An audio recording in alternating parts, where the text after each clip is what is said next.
Hi students, we are almost nearing completion. Film Studies is a course that is intended to help you understand cinema better.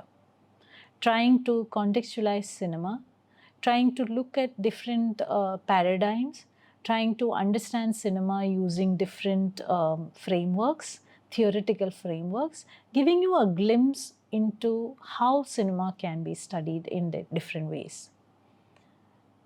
We have also tried to sort of introduce certain topics, contextualizing cinema in the larger perspective of media studies.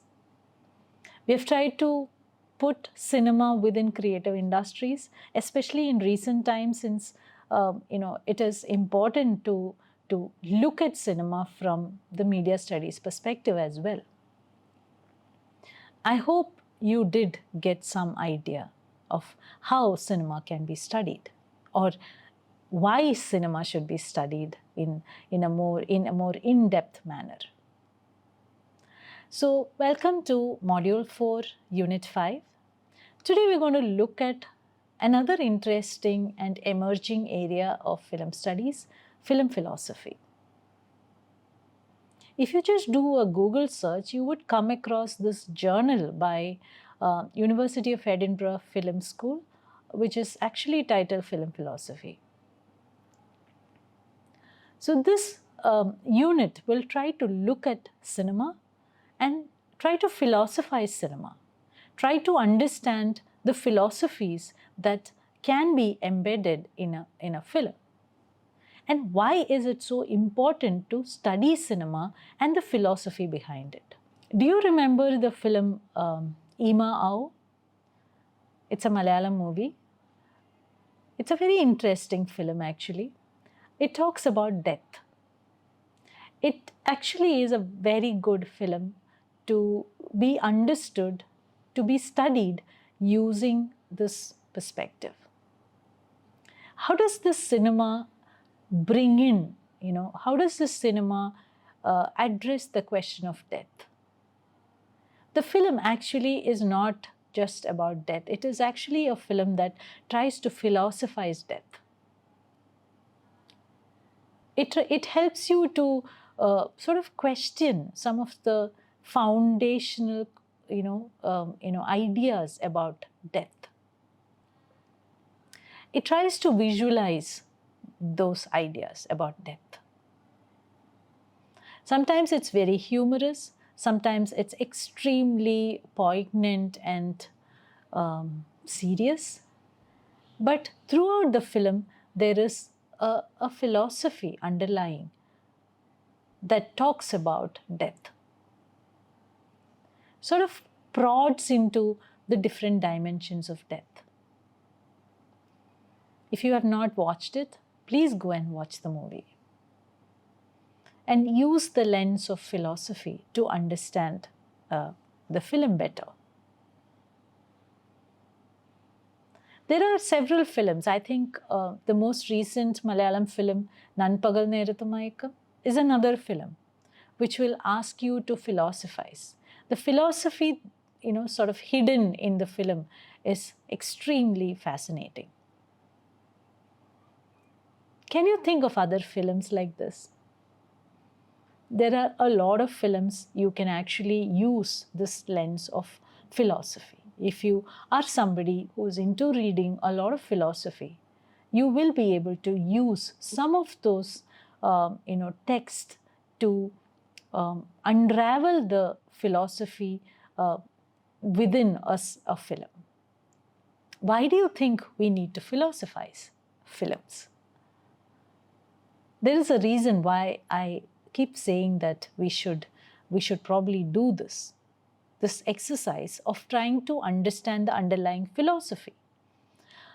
One of the reasons is that cinema has a quality of creating lasting memories, right?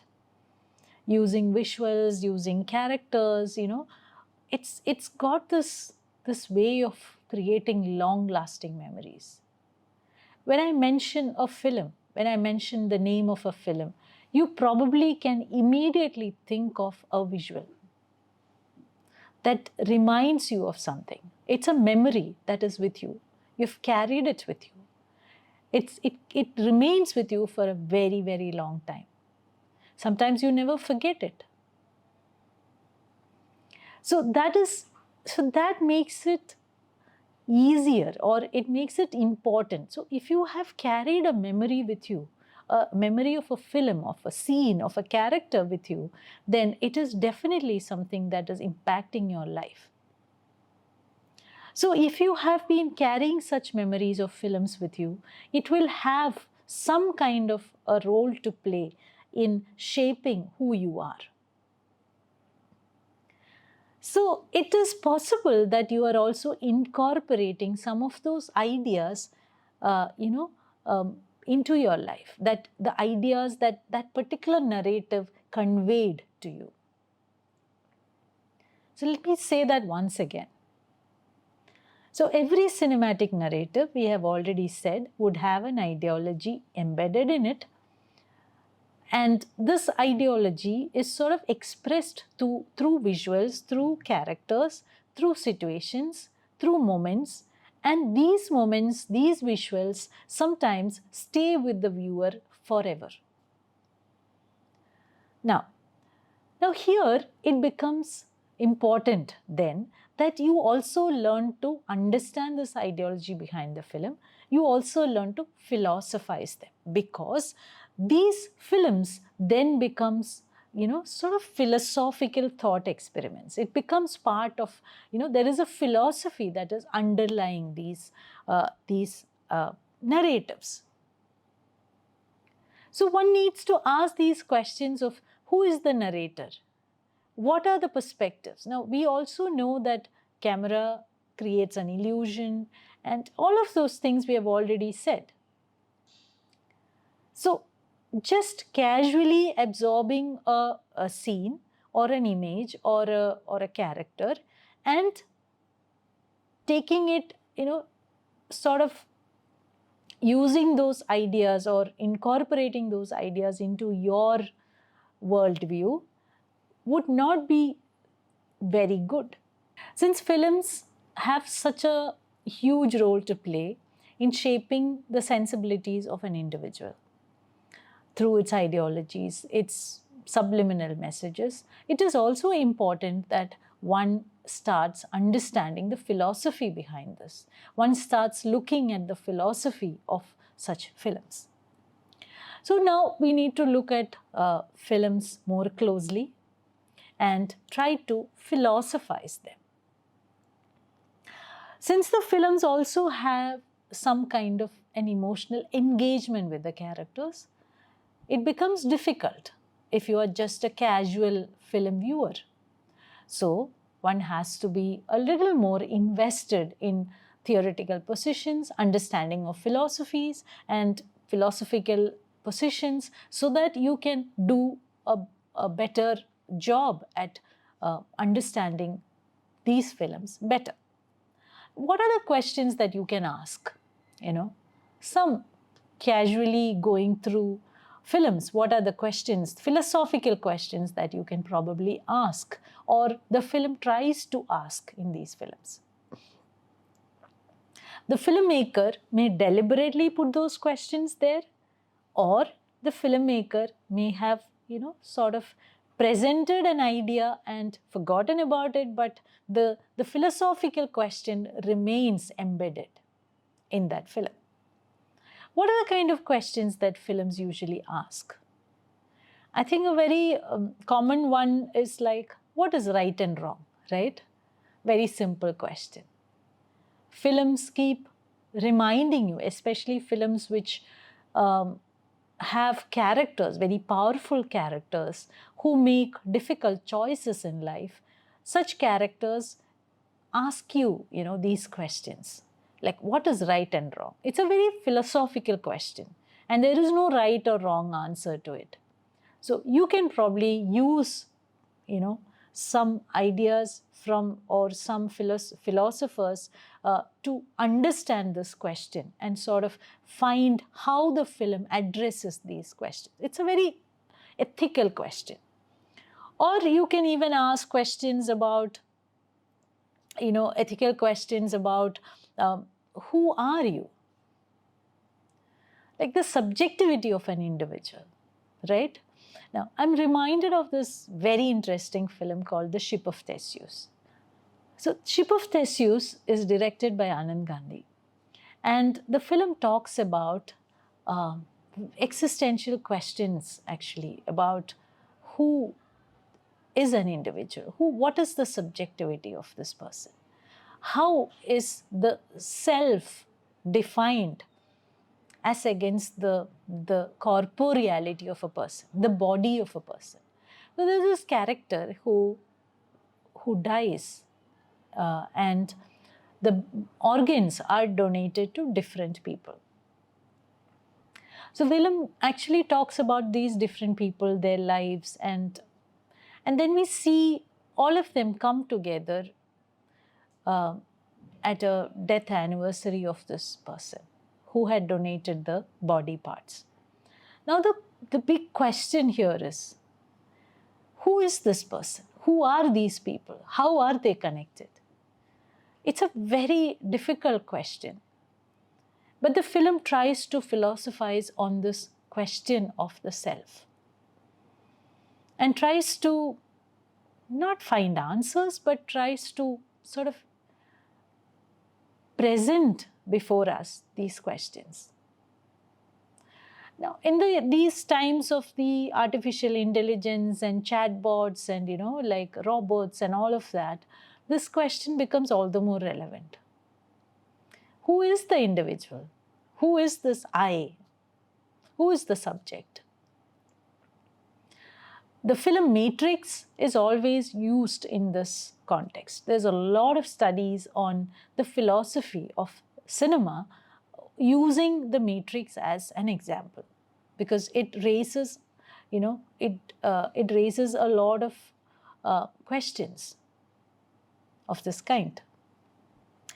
Another question that you can probably to ask is, the very idea of fate and self-determinism. I'm just giving you a few examples. You can look at, there are films, I'm reminded of Mohanlal's Kireedam.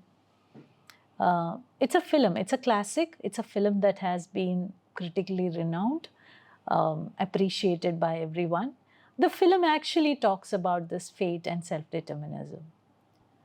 The film takes a position in the end, the resolution. There is a clear position that the filmmaker takes, but the question is still there. Like how should it be? Which is more important? What decides our fate or self-determinism? How should it be? So you can use philosophers to sort of try and understand. The philosophical readings can be used to understand cinema better. Or some ethical questions, several ethical questions can be asked. Several films actually talk about such ethical questions. Sometimes it's about political philosophy. You can also use these texts, and in India you actually have a lot of such philosophies that you can use for understanding and trying to analyze cinema. Since these films are placed within hegemonic discourses, the philosophies might also take a very partial stand. Sometimes they might be dealing with some kind of concern regarding those hegemonic discourses.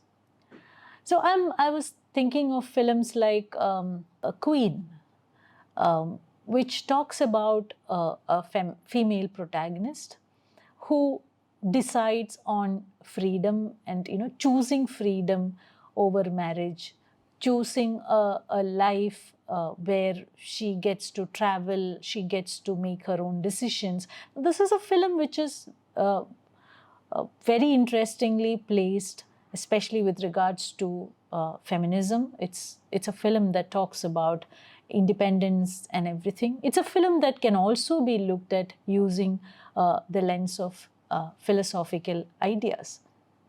It can talk about the individual's existence. It can talk about how choices define an individual's life, how the choice is not made and the choice is made, and so on.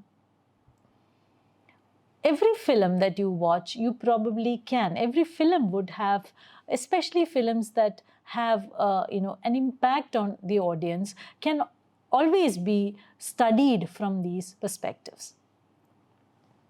Philosophizing a film will give more depth to the ideas that are there in that film. Some of the films that have been studied in this way are, films like Wild Strawberries or Seventh Seal. Now, Seventh Seal is a film which is extremely brilliant and has a lot of such possibilities for trying to, look at it from the philosophical point of view. Now, I mentioned Ima Ao earlier, a film which talks about death, and it actually has a scene which kind of reminds you of a scene from the Seventh Seal, where you see death sitting and playing a game of chess. It's a very beautiful scene, and Ima Ao actually has that scene sort of replicated as well. So death has always been an interesting, topic, philosophical topic, and there are a lot of films that try to understand death, sort of philosophize death. I'm also reminded of the film Moonambakam, another interesting Malayalam film which talks about death, which is death is a looming presence in the film. So it is possible to sort of look at this film from this perspective of death and what a looming presence it has on everyone's life. So every single film, you can probably look at it from this perspective. Now, I was talking about films like films by Stanley Kubrick. Again, an interesting filmmaker whose films have been looked at it from this perspective and is very interestingly studied. Or, as I already mentioned, Wild Strawberries. Again, beautiful film. Can you think of any contemporary films that you can do a serious research on from this perspective? There are several films, almost every single film that has become popular in recent times can be studied using, philosophies, different philosophies. I have not mentioned any Indian philosophy here, but Indian philosophies can also be used. Now, Buddhist philosophy is something that you might already find being used for such studies. You can use Deleuze and Guattari, their philosophies, for this kind of studies. You can also use Hindu philosophies sometimes. There's a lot of content out there, especially, which can be studied in using these different platforms. If you can think of any such films, do take it up and do a study. So first go and take a look at the kind of philosophies that you would like to engage with, and then try to incorporate them into the study of a film. Yes, so this is where we come to an end as far as this course is concerned. You are supposed to be looking at films, reading films, watching, reading about films, reading articles, and if you wish to judge, evaluate your work, you can always write about films, read about films, and as you read, you can also write about films. You can do response papers. That is one way of, trying to understand cinema. You can do responses, write responses. You can write reflections on cinema. Also, both of these, writing exercises will help you to develop your sense of, your sensibility towards films. So keep writing, keep reading, and also write evaluative pieces, write reflective pieces, write response papers, because response papers and reflective pieces will help you to understand and to, sort of evaluate your writing better. So every time you watch a movie, try to write a a response to that paper, to that film. So I think this is it. So keep watching movies, keep reading about it, use the pointers that we have provided in this course for improving your understanding of cinema. Thank you so much.